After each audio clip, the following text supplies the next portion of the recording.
হ্যাঁ গাইস, ব্যাপারটা হচ্ছে আমি পাহাড়ে গিয়ে পড়েছিলাম নেপালি চুড়িদার। আর আজকের ব্লগটা যদি তোমরা শেষ পর্যন্ত না দেখো তাহলে এই ছুরিটা দেখতে পাচ্ছ, এই সালা লোকে ছেলে কেঁদে যাচ্ছে আবার।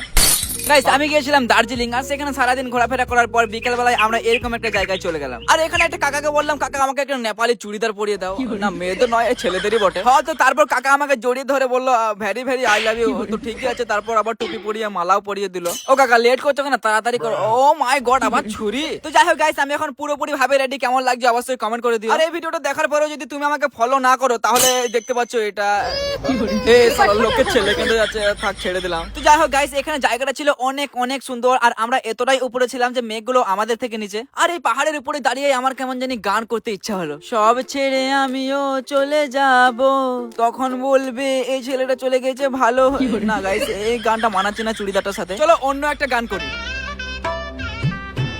ইয়ে হেউ আল্লাহ, হ্যাঁ Farsala, Jacke Tools, and that Kus, Pasla, Yaki Tools, Walla Kus, Rakasa, Yaki Tools, তারপর আজ জানি না।